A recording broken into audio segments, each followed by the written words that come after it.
nous savons une chose, que nous devons connaître comment nous battre. Parce que Dieu nous a donné ce pouvoir et il nous a autorisé à le faire. Et quand vous verrez dans l'Ancienne Alliance, le combat se manifestait plutôt physiquement. Mais dans la Nouvelle Alliance, les choses sont plus spirituelles que dans l'Ancienne Alliance. Mais nous comprenons une chose. Le combat spirituel est quelque chose de très important depuis que l'homme a chuté au jardin d'Éden. Quand l'homme a chuté, il a permis au diable d'entrer dans sa vie.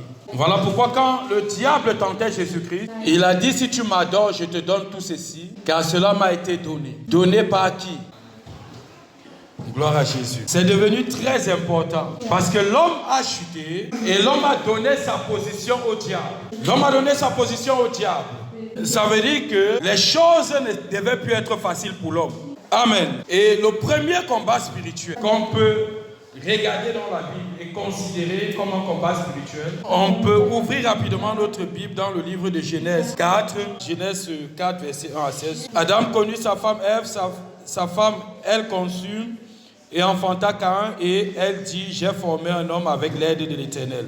Elle enfanta encore son frère Abel. Abel fut berger et Caïn fut laboureur. Au bout de quelque temps, Caïn fit à l'Éternel une offrande des fruits de la terre. Et Abel de son côté en fit une des premiers-nés de son troupeau et de leur graisse. L'Éternel porta un regard favorable sur Abel et sur son offrande. Mais il ne porta pas un regard favorable sur Caïn et sur son offrande. Caïn fut très irrité et son visage fut abattu. Et l'Éternel dit à Caïn: pourquoi es-tu irrité et pourquoi ton visage est-il abattu? Certainement, si tu agis bien, si tu relèveras ton visage. Et si tu agis mal, le péché se couche à la porte et ses désirs se portent vers toi. Mais toi, domine sur lui. Cependant, Caïn adressa la parole à son frère Abel, mais comme il était dans les champs, Caïn se jeta sur son frère Abel et le tua. Et l'Éternel dit à Caïn: où est ton frère Abel? Il répondit: je ne sais pas, suis-je le gardien de mon frère? Et Dieu dit: qu'as-tu fait? La voix du sang de ton frère crie de la terre jusqu'à moi. Maintenant, tu seras maudit de la terre. Qui a ouvert sa bouche pour recevoir de ta main le sang de ton frère? Quand tu cultiveras le sol, il ne te donnera plus sa richesse. Tu seras errant et vagabond sur la terre. Quand on dit à l'Éternel: mon châtiment est trop grand pour être supporté. Voici, tu me chasses aujourd'hui de cette terre. Je serai caché loin de ta face. Je serai errant et vagabond sur la terre. Et quiconque me trouvera me tuera. L'Éternel lui dit: si quelqu'un tuait Caïn, Caïn sera vengé cette fois. Et l'Éternel mit un signe sur Caïn pour que quiconque le trouverait ne le tuât point. Puis Caïn s'éloigna de la face de l'Éternel et habita dans la terre de Nord, ou à l'orient de l'Éden. Caïn connut sa femme et elle conçut et enfanta Enoch. Il bâtit ensuite une ville et donna à cette ville le nom de son fils. Voilà deux personnes qui sont nées dans le même ventre. Deux personnes conçues par des mêmes parents, alléluia, mais qui sont sorties avec des mentalités différentes. L'autre a une haine contre l'autre. Amen. Et vous allez comprendre ici là que, à cause de l'amour qu'Abel avait pour l'Éternel, Caïn a manifesté la haine pour lui. Et c'est ainsi que le combat spirituel commence. Et vous allez comprendre que le combat n'était pas physique. Le combat a d'abord été gagné spirituellement avant d'agir physiquement. Caïn avec une connaissance du monde spirituel. Dieu lui a dit: voilà le diable qui cherche à te faire des problèmes. C'était de la volonté de Caïn de refuser de pactiser avec le diable. Parce que Dieu lui a dit que tu ne veux pas tuer ton frère de par toi-même. Mais voici le diable qui est couché à ta porte. Et dans nos familles, c'est pareil. Il y a des personnes qui se sont levées à cause des grâces que Dieu nous a données. Et quand ces personnes se lèvent, ces personnes ont une connaissance du monde spirituel. Et parfois, nous sommes ignorants face à certaines situations. Abel connaissait qu'il adorait Dieu, mais il ne connaissait pas se défendre. Tu peux connaître adorer Dieu. Tu peux venir à l'église, mais ne pas connaître te défendre. La preuve que Abel connaissait Dieu se manifeste sur son offrande. Parce que tu ne peux pas donner une offrande considérable à quelqu'un si tu n'aimes pas la personne. Et il a considéré son offrande. Il a considéré son offrande. Lui, Abel a considéré son offrande. Abel a considéré son offrande avant de donner à Dieu. Il a considéré, il s'est dit que Dieu est grand, Dieu est beau et que Dieu méritait quelque chose de meilleur. Gloire à Dieu. Il était serviteur de Dieu, gloire à Dieu. Mais il manquait une chose dans sa vie, la connaissance du combat spirituel. C'est pour ça qu'il n'a pas recherché la face de Dieu pour savoir comment ça se passait. Mais Caïn connaissait déjà consulter le diable. C'est pour ça que Dieu lui dit que méfie-toi. Le pacte que tu veux faire avec le diable, là, va te traîner très loin. Et il a préféré pactiser avec le diable. Si Abel priait dans le sens de se défendre spirituellement, la chose n'allait pas avoir lieu. Malheureusement, il est très vite mort. Et beaucoup de nous sommes comme ça. Nous mourrons sans accomplir les destinées que Dieu a prévues pour nous. Parce que nous ne connaissons pas les réalités du monde spirituel. Et nous devons connaître. Parce que Dieu nous enseigne cela. Dieu nous apprend cela. Apocalypse 12. C'est pourquoi réjouissez-vous, cieux, et vous qui habitez dans les cieux. Malheur à la terre et à la mer. Car le diable est descendu vers vous, animé d'une grande colère, sachant qu'il a peu de temps. Amen. On dit malheur à toi terre, parce que le diable est descendu vers vous, animé d'une grande colère. Pourquoi? Sachant qu'il a peu de temps. Or, la sentence du diable a déjà été prononcée. Et le diable sait qu'il n'a plus beaucoup de temps. Et la Bible nous annonce que le diable est venu, animé d'une grande colère, cherchant qui dévorer, cherchant qui détruire. Mais il y a une chose que vous devez comprendre. Dans le monde spirituel, la terre n'appartient pas aux esprits. La terre appartient aux humains. Alléluia. La terre appartient aux humains. Ça veut dire que pour qu'un esprit intervienne sur la terre, il faut que l'homme lui autorise. Pour qu'un esprit se manifeste sur la terre, il faut soit qu'il entre dans la vie d'un homme, soit qu'il entre dans la vie d'un animal. Voilà pourquoi le diable, pour entrer dans la vie de l'homme, est d'abord entré dans la vie du serpent. Amen. Et maintenant, pour entrer dans la vie de l'homme, il est passé par le serpent et l'homme lui a permis d'entrer aussi. Aujourd'hui, c'est toi qui permets au diable d'entrer dans ta vie.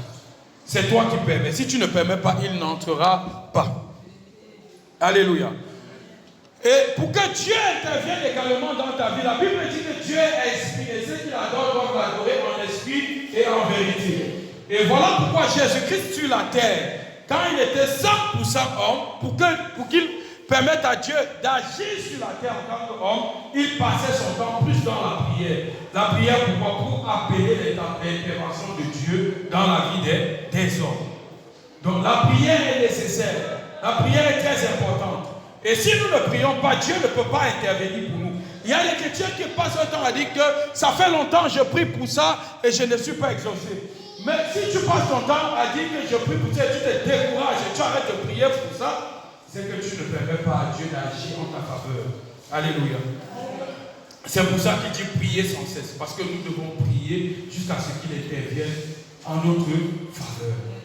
Donc, pour qu'un esprit agisse sur la terre, il faut forcément, amen, il faut forcément la volonté de toi, pour que l'esprit de toi-même, pas de Dieu, ta volonté, c'est ta volonté qui appelle la volonté de Dieu à s'accomplir sur la terre. D'où que ton rêve vienne, que ta volonté soit faite, que ton rêve vienne. Donc pour que Dieu intervienne dans ta vie, il faut que son rêve soit établi déjà et que sa volonté soit faite. Et pour que le diable, la différence entre Dieu et le diable, c'est que Dieu n'intervient pas sans ton accord, mais le diable, lui, intervient par ruse. Dieu ne peut pas entrer dans ton cœur sans toquer, mais le diable, lui, entre dans ton cœur forcé. C'est un voleur. Il vient détruire. Il intervient dans ta vie sans que tu ne lui permettes. Il fait entrer forcément. Et c'est à toi de dire non. Pour entrer dans ta vie, il n'utilise pas la ruse. Et il a toujours utilisé la ruse. C'est pour ça que pour entrer dans la vie d'Ève, il fallait qu'il utilise la ruse. Aujourd'hui, la ruse, ce n'est plus le serpent, mais la ruse, c'est ton prochain. Et c'est ton prochain qui peut t'amener, qui peut te conduire et qui peut t'éloigner de la volonté de Dieu. Alléluia. Gloire à Jésus. Donc le monde spirituel est réel. Le combat spirituel est réel. du moment où nous venons des familles païennes, des familles où on adorait des choses qui ne confessent pas la gloire de Dieu, nous venons déjà avec beaucoup de difficultés dans le christianisme. Nous venons avec beaucoup de problèmes. Nous venons avec des situations qu'on n'a pas encore réglées, qu'on n'a pas encore rangées. Parfois, il y a des personnes qu'on a attachées depuis longtemps, depuis le bas âge, depuis même la naissance. Alléluia. Parfois, quand je vois des personnes accoucher leurs enfants et mettre sur les réseaux sociaux, je me dis ces personnes ne comprennent rien du monde spirituel. Alléluia. Parce que parfois tu exposes la vie de ton enfant depuis le bas âge et quand il va se lever, il va commencer à faire des combats inutiles que tu pouvais éviter. Alléluia. Donc nous devons comprendre ces choses. Et Paul s'est rendu compte aussi que beaucoup de chrétiens n'avaient pas compris le combat spirituel et il a enseigné sur le combat spirituel. Et je crois qu'on en a déjà parlé ici. Mais aujourd'hui, je reviens sur ça pour qu'on comprenne réellement que nous sommes en guerre. Lorsque nous sortons pour aller évangéliser, nous ne partons pas évangéliser avec nos propres forces. Nous sommes en guerre. Parce que nous nous levons avec l'Esprit de Dieu et nous avons toute une volonté d'aller racheter une âme. Mais dites-vous bien que cette âme-là a la volonté de venir à Jésus. Mais malheureusement, cette âme-là est conditionnée par les traditions, conditionnée par sa vie, par la vaine manière de vivre de leurs parents. Et pour détruire cela, nous devons être des personnes de prière. Ça veut dire que même pour aller évangéliser, il faut le combat spirituel. Alléluia. Si vous voulez voir une croissance spirituelle, que l'équipe d'évangélisation se mette sérieusement en prière. Si ce sont des personnes de prière qui sont évangélisées, ils feront des exploits. C'est ce que David dit, avec l'Éternel, nous ferons des exploits. Mais si ce ne sont pas des personnes de prière, ça ne peut pas marcher. Parce que tu ne peux pas aller dans le camp adverse arracher une personne aussi facilement. Le combat doit se gagner d'abord spirituellement avant d'être gagné physiquement. Vous voyez que Caïn, avant de gagner Abel, a d'abord causé avec Dieu. Et il a partisé avec le diable. Sinon, il ne pouvait pas se lever pour aller tuer Abel. Vous voyez que c'est sur ordre du diable qu'il a assassiné Abel. Donc, personne ne peut se lever pour aller faire quelque chose de méchant de son propre gré. Aucun homme n'a cette capacité-là d'aller faire quelque chose de méchant de son propre gré. Mais l'homme a cette capacité de choisir entre le bien et le mal. Et c'est face à ton choix que tu peux devenir maintenant serviteur soit du bien, soit du mal. Alléluia. Donc, nous devons comprendre que chaque corps, chaque chef ici doit prendre en considération son métier ici à l'église. Si tu as appelé au protocole, c'est la prière et c'est le combat spirituel. Parce que, imaginez-vous, ce matin, nous regardons, on se rend compte que la salle est plus vide que d'habitude. Et quand on regarde la salle est plus vide que d'habitude, on comprend que les chefs de groupe n'ont pas travaillé. Amen. Vous n'avez pas travaillé cette semaine. Ça se voit. Amen. Parce que quand vous travaillez, le résultat est aussi visible. Amen. Mais si vous arrêtez de travailler, le monde spirituel n'arrête pas de travailler. Un protocole. Si tu es au protocole, tu dois armer ton équipe de prière. Il faut savoir que c'est de ton devoir de prier pour que les gens ne manquent pas aussi au culte.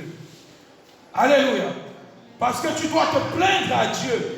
Quelles sont les personnes que je dois conduire? Quelles sont les personnes qui doivent s'asseoir? Il n'y a pas assez, Seigneur. J'ai besoin des personnes. Tu dois porter cette soif-là dans ton ministère.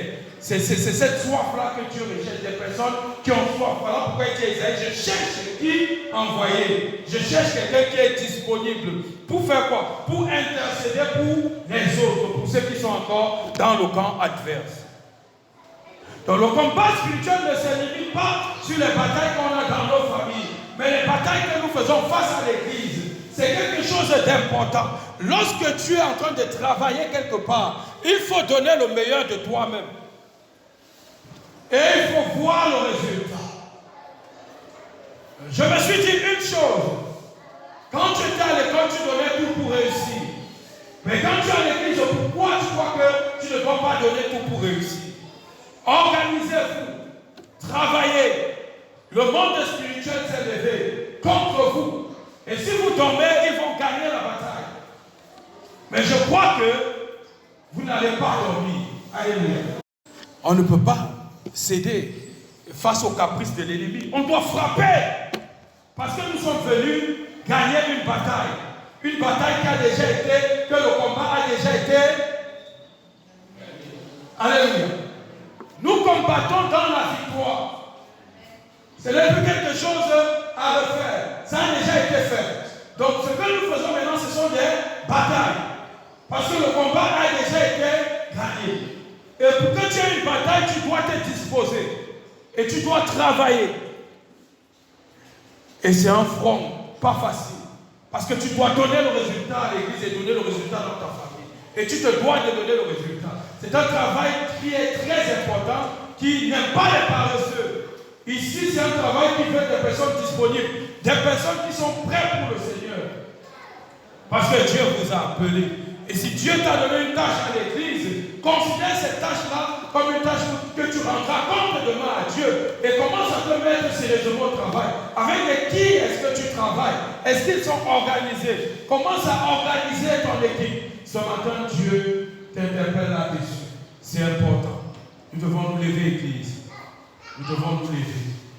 Parce que nous sommes en train de traverser une situation de gloire.